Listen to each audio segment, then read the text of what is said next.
the powerful stories of our farmers. Don't miss Season 5, Episode 5, only on INCRadio Calabarzon.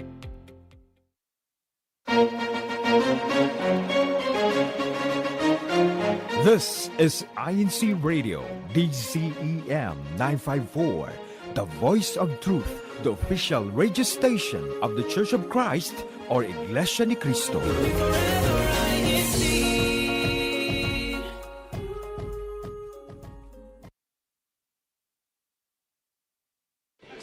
Don't underestimate the power of a single conversation. It could change your whole life. INCRadio Chatline. Conversations that matter.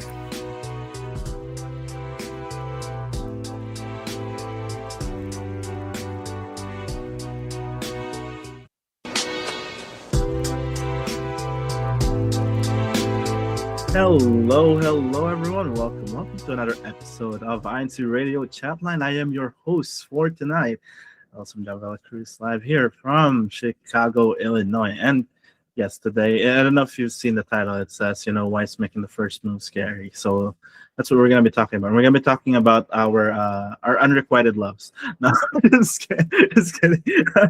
No, it is true that, like making the first move and like approaching like someone that we like or someone that we find attractive. It's like, I would say, okay, speaking not as a guy, but just for myself, I find it difficult. I find it hard to approach. If I find someone I like, I find it difficult to approach them, to talk to them. But I want to ask you guys as well there in the live chat, but I'm also going to ask my friends here in the panel, do you guys find it hard to approach someone you like, or is it like, like easy peasy, lemon squeezy for you guys?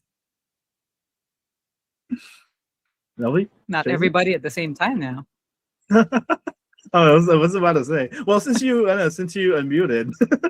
No, I thought we were going to be in tile view so that we can all see each other. Mm-hmm. Yes, good put us in tile view. Yeah. So I think when I was younger, it would have been difficult to approach somebody, especially if I found them, like interesting or I'm curious about them. But at this point, no. If you are interested in somebody, just go for it. So it is scary because there's a lot of factors that go into it, but I want to hear what everybody else thinks first too. I like your answer because I'm the same way. I used to be really shy when I was younger. Now I've become a lot braver and I want to know right away if that person is interested or not. I mean, before I was more fearful of either feeling awkward or being rejected. And how I wish I had the attitude what I had now when I was younger, then maybe it could have been so much better for my experiences. Oh man, that answer fits like our topic last week about it fits our topic last week about like what we wish we knew when you were younger. But then again, but then again, I'm not saying that I'm like way younger than you guys, because I mean I'm among our group here in Chatline, like maybe I am like kind of like the youngest, but also I'm saying this because I feel like I'm still in that part of my life where it's still scary for me to approach someone I like. Because what I've heard from you guys is that like you used to be afraid, and I like, for me, I know what makes me afraid, but I want to know from you guys, like, what was it? Like, what was the reason that you were afraid? Because I feel like a lot of people are going to be able to also kind of relate to why you were afraid to make the first move. I think Melby got it right away, is that you're afraid because you're scared of being rejected.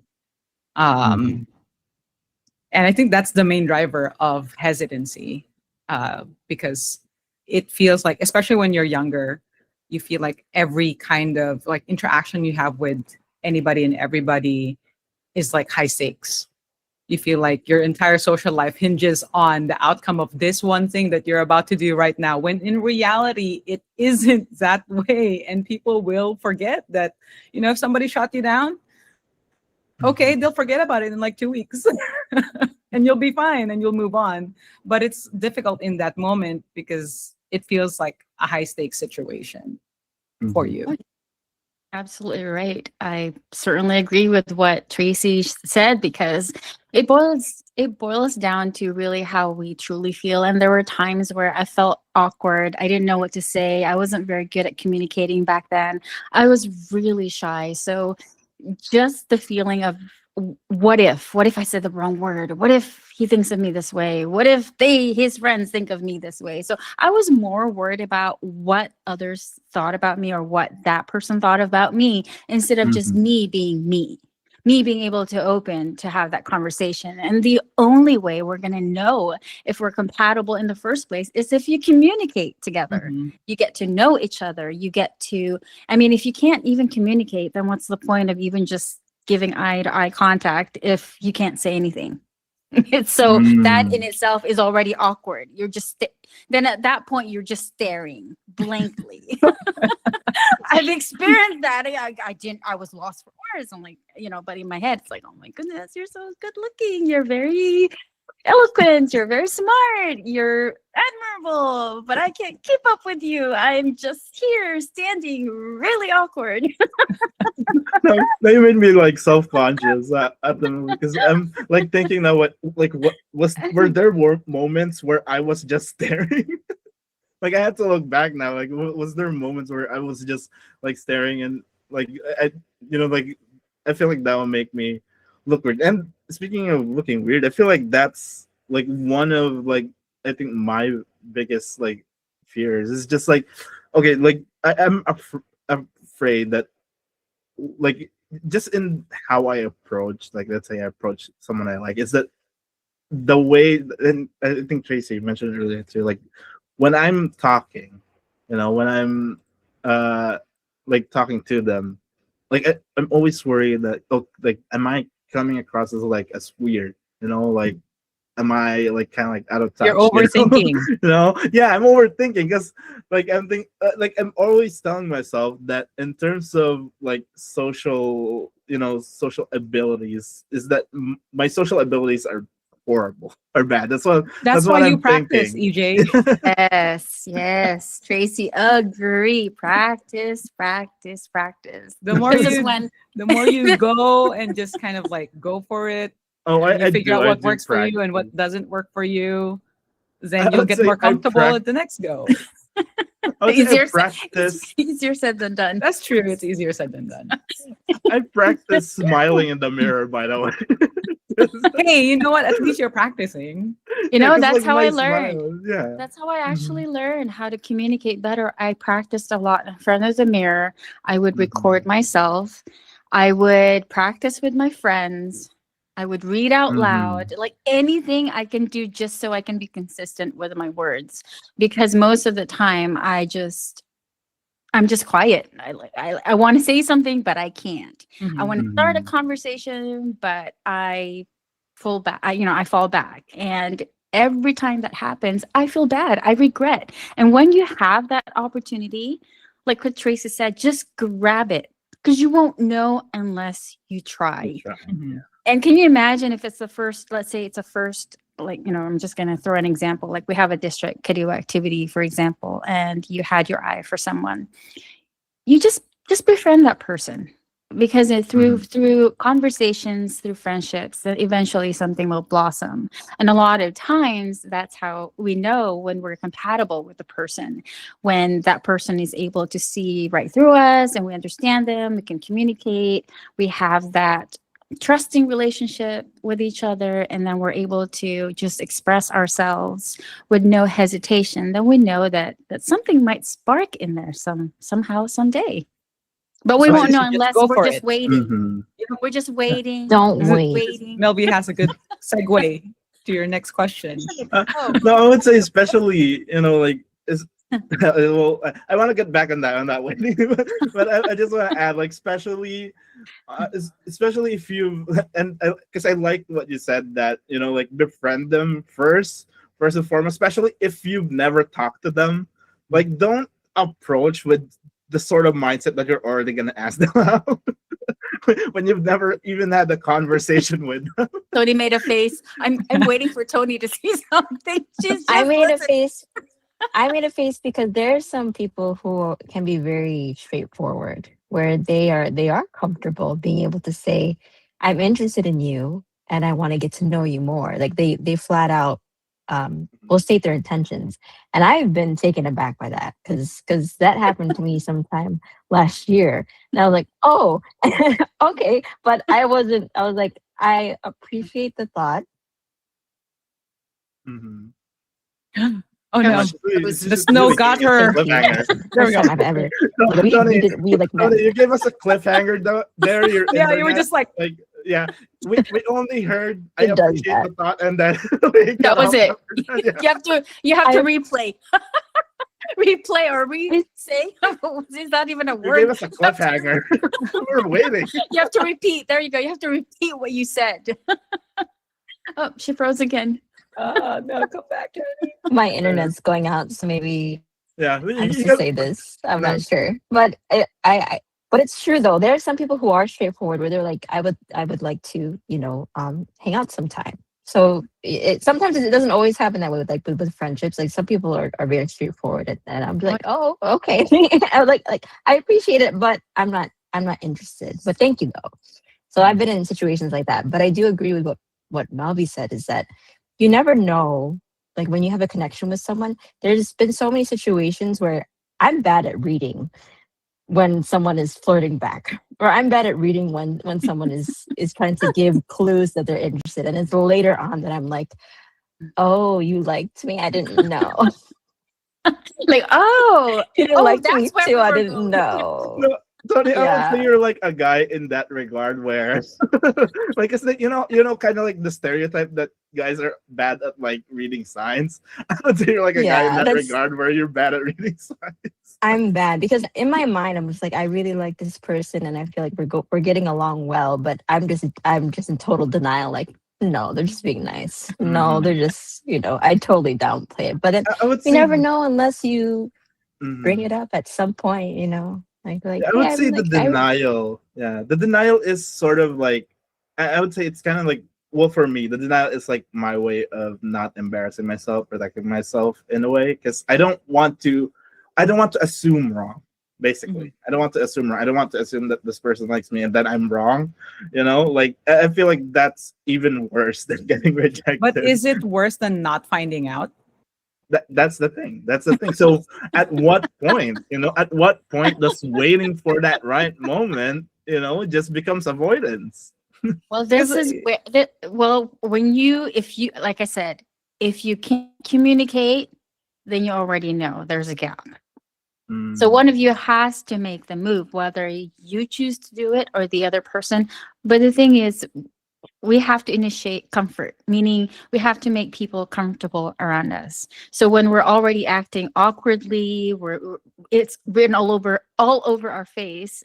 And I've realized that 90% of our actions are actually nonverbal cues. So if we're giving off that negative vibe through nonverbal cues, then it'll be very difficult for the other person to be receptive. So what do? I mean, like what you said, EJ, I can sense it. Like, I really want to get to know her, but it seems like she's now, falling backward or hesitating. Well, maybe because you made a face, for example, or you're just standing there awkwardly, or maybe we're doing something with our hands that's making the person think, oh, what is going on here? When you EJ just point covering out- his face. He's like, No, don't I'm- look at me. I am cringing Because because I've that done was it. me. Like, I've done it. I'm like, Yeah, I there's- have that. No, there was someone not who even told- standing confidently. I'm slouching. I'm looking down most of the time No, during we- conversation. I told someone before that, like, I've confessed to someone before, and they thought, like, for the longest time, I didn't know why they were avoiding me, and I didn't know. They thought that I hated them because I was always. She said I was frowning, and I wasn't frowning. I was thinking, like, that's my thinking face. That's my focused face. The cogs are turning.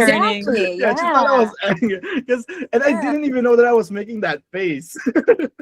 And so I was laughing at what you were saying, because like the nonverbal communication, because it's true. It's true that you don't even notice it in yourself, right? You don't even see it in yourself. And I've had people like figure out like who I had a crush on just based on like my body language. and I didn't know that they knew. Like it's only when they approach me like, "Oh, your crush is not around," and it's like, "Wait, how do you know?" And just like everyone but her knows, like knows. But that's why you go and approach, because she doesn't know. Yeah. Yeah. Oh, sorry. Let's no, but okay. It's not actually on. Speaking on that though, it's like, have you guys ever like talked yourself? Like you made, like, I would say you made your mind up. You know, you made your mind up that you're gonna approach this person. You're gonna say something. You know, but then you saw a sign that maybe like you kind of interpreted that, oh, I may be wrong. Like, have you ever talked yourself out of like approaching someone because you saw a sign that made you feel like You're talking to a bunch of women, EJ. I feel like this is a man's job. Okay, yeah, I feel like this is a Just guy kidding. question. I mean, like I did say earlier, it's like at this point, it's not a problem. But I feel like I have a story for this, but it's not like, oh, I've known this person for a while and I want to know. It's more just like, oh, I've met this person and I think they're interesting. I think they're cute. And the way I talk myself out of this is that, man, that beautiful can't possibly be still available. I'm just like, like we're at a wedding and there's like really like everybody's dressed up. I'm dressed up. I'm feeling it. And but then I was just like, this man I could not approach because I just kept thinking like, oh, he must be taken because that or the other thing. It's like all these preconceptions these stories that I made up in my head. Like I convinced myself that I should not because it can't possibly be, without even trying to talk. Without even trying. Wow, I'm not laughing at you, Tracy. Yeah, I'm not laughing at you because I've talked myself out of like telling someone that I liked them before because I felt like they were out of my league, where I was like, okay, they're like they're out of my, they look like, they look like they look like an actress. So they look like an actress. I look like how I look. It's not gonna work. It's not gonna work. It's not gonna work out. No, you can't. We can't be thinking that about ourselves. And remember, I always believe this, that each of us are special in our own way. And honestly, when it comes to beauty or outside external factors or attributes that we have, that can easily fade away if we think about it. But what's important there is the connection. What's important is that when I've observed people who are deeply in love or who are very much happy in their relationship, is that you can just see that spark, just the way they look at each other, just the way they hold hands, or even just the way they talk to each other. They're so loving, they're so respectful, they have a great sense of humor. I mean, they even tease each other. It doesn't matter what their conversation is all about. They have that. And I've seen where one looks like an actor or an actress and the other one is just an average, but it works. Again, it's all about I guess we can say, I think Tony mentioned this before, we have our preferences, we know what attracts us, in terms of physical attributes, in terms of personality, but the only way we can find that out is when we're connected. Once we start having that conversation, then you can start comparing, okay, is his value same as mine, principle is this and that, and then you just build that friendship. And as the friendship or conversation goes along and it's in the flow and you get to know the person, and then in the end it'll have that deeper meaning and connection that it will lead to either a beautiful friendship only, or it could be a beautiful friendship with long-lasting relationship and will be your happily ever after partner forever. I think that's all. Tracy, that's all for of what us, you right? mentioned. Huh? Yeah, and Tracy, for what you mentioned earlier, it's always going to be a no if you don't ask. Yeah. That's one of the things that one of my friends has always reminded me. It's like you're never gonna have the opportunity for a yes if you don't even ask, or if you don't put it out there. Even though it is scary. Like it is scary to be vulnerable in that way. I'd rather be rejected now than not knowing. Yeah. Okay, since we're talking about like like you said, it is it's scary. It's scary to make the first move. Then, like, what do you lose then when you don't make that first move? You guys kind of touched on it earlier, but I want to know like what you think. Like, is there more that you're losing on Well, I mean, by not we've making kind that of talked first about it throughout, right? That if you don't do Mhm. anything, nothing will happen. That's the first thing. move? Isn't that like a physics thing? An object that stays at like that is at rest stays at rest. Stays Like at it's rest. like nothing's gonna happen. And then there's also Mm. inherently like it means if you're the person doing this that you're inherently taking a risk. You're Mhm. putting your it's a risk, but it's also an opportunity. Yes. And it's an opportunity to gain information. That's all you're doing. You just want information. Yeah. You're not asking for a commitment. You just want to find out. Like you want to learn about this person, and whatever the outcome is, you learn about them and you learn a lot about yourself too. Yes, absolutely. 100%. She said it. She wrapped it all up. Put that on a shirt. There you go.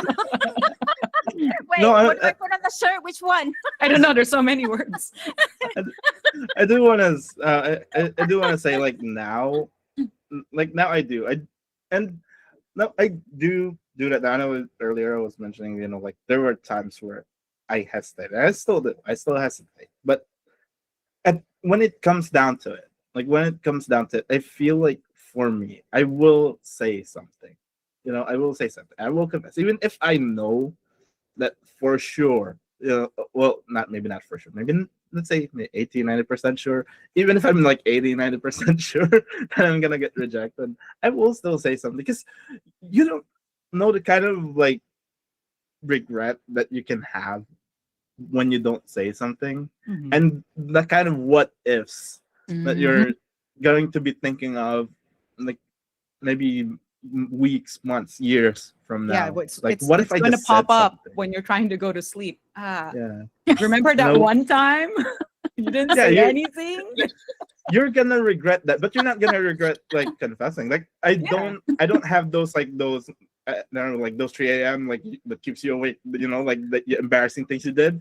I don't have that for like the confessions that I make. Cause it's like I don't regret them because I was able to say something. I'm not wondering anymore. It's not a what if anymore. I know. You've I know resolved for sure the question that was in your mind. So it's I not know it's- for sure now. And it's so much easier to move on instead of you keep holding on to this one over here and not knowing anything. And then eventually they'll tell you or you find out they were never interested in the first place. And here you are pouring everything out. I thought that a rejection was going to hurt me for a long time. It hurt for like, I would say 1 night.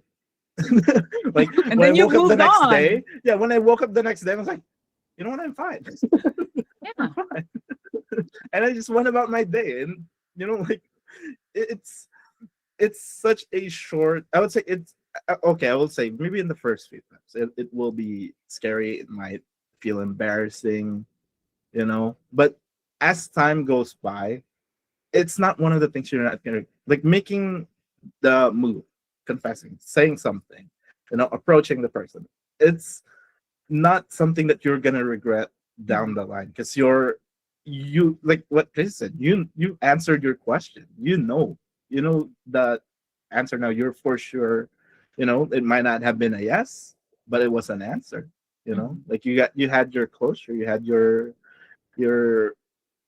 You have a clear to your path question. forward. Yeah. If it was yes, awesome. If it was no, all right, on to the next. So make that first move. Make that first move. If you really feel confident, I'm not saying just anyone you find attractive, you're just gonna approach all of them. I'm not saying that. Put him in a line. If you're really compelled, right? If you're really compelled, you really feel something for this person. You want to say something. Say something. Even if they say no, then you won't have regrets. You've given it your best shot. You've given it a try. You've answered your question. You're not gonna regret making the first move, even though it is a bit scary. Yeah. So thank you to my panelists and my friends here who joined me in this conversation. I really had a lot of fun talking about this. And I hope everyone there in live chat. I was seeing a lot of comments that I wish like we had time to read, but I'll read them later on. I'll read them later on after the show. But we do hope that you stay tuned and like to watch us again next week. We're gonna prepare another topic. If you have any suggestions, things that you want us to talk about on the show, just put them there in the live chat, put them in the comments, or if you have any of our personal contact information, just contact us personally. So, You know where to find us. Yes, you know where to find us. But we do hope that you have all enjoyed the show. Maybe you learned something, and we hope to see you again in our next episode of INCRadio Chatline. Have a great weekend, everyone. See you next Friday. Bye. Bye, everybody. Take care. Have a great weekend. Thanks for tuning in. Shout out to Central Valley, California. Oh, yeah, that's right. Yeah. Hi, Caitlin. Thank you. See you later.